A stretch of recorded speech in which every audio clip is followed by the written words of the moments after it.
Hello, YouTube, and particularly hello to Philip, aka HorrorMacabreCrazy. This is going to be my uh, video entry into the contest he's having right now for his 100 subscribers, where we had to list our favorite horror movie, our least favorite horror film, and our favorite moment in a horror film.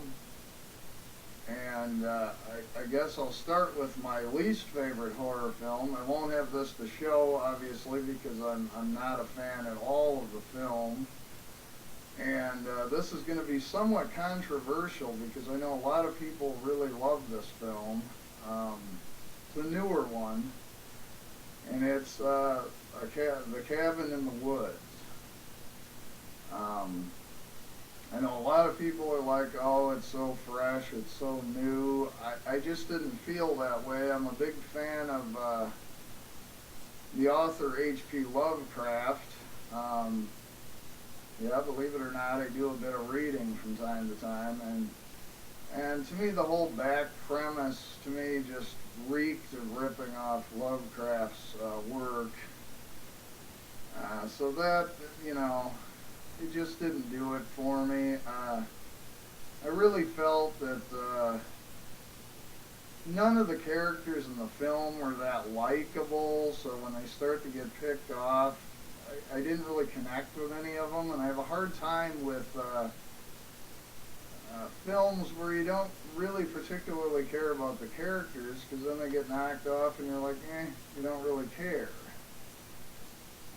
I also thought that they, in a bit, they were a bit trying to pay homage to The Evil Dead, and that was pretty clear, but to me it was a poor representation. I mean, it didn't touch The Evil Dead as far as being stuck in the cabin, and then they find the book, and, for anyone who hasn't seen it, I won't ruin it entirely, but some of the gore I thought was decent, but I thought a lot of the CGI in the film was really cheesy, and I thought it had a real cop-out sort of ending.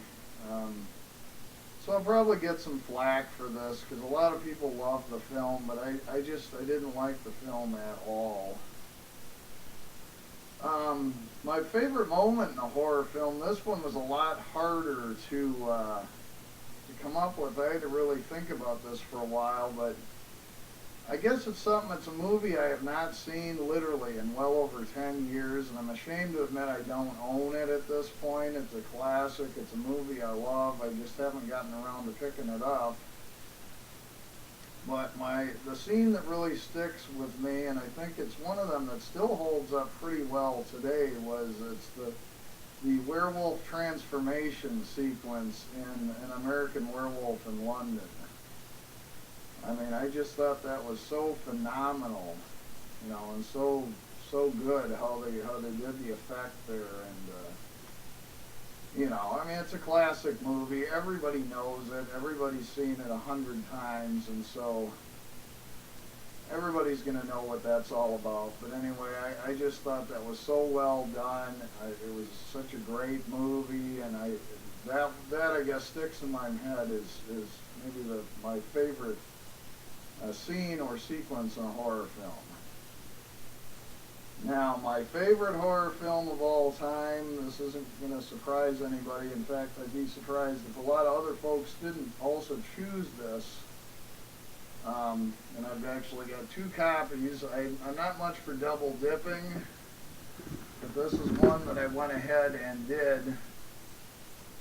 Excuse my jouncy camera, my cat's running around, so hopefully I can clean that up a little bit. But it's George A. Romero's original Dawn of the Dead. This is the Ultimate Edition DVD. Comes in a nice box set. Having some problem with my camera here. Sorry about that. Anyway, and then my most recent acquisition is this here. It's the Blu-ray out of print, at least I believe it's out of print, Arrow edition of Dawn of the Dead, which I'm very pleased with. I think the transfer on it's very good. And basically, you know, it's another film everybody's seen. I mean, I don't have a whole lot to say about it. It's to me, it's I love zombie films, and in my opinion, even though I do prefer the special effects in Day of the Dead, it's to me still the best. You know, where Cabin in the Woods failed because you don't connect with the characters. I thought Ken Foray and David Emge and the whole cast was great. You really feel for them. The whole mall setting, the music by Goblin is just spectacular. You get the cameo of Tom Savini. And for 1978, I really thought Tom's special effects were really good. Just loved the story, loved everything about it. I've seen it hundreds of times. In fact, I just watched it recently because I wanted to see how it looked on Blu-ray. And I really feel like Arrow did a fantastic job with the transfer and so on. So anyway, that about does it. So anyway, Philip, I hope you get a chance to watch this and you like what I had to say. And lastly, you know, good luck to everybody that got into this. It's a great idea for a contest, and I wish everybody the very best of luck. And I'll talk to you guys later. Goodbye.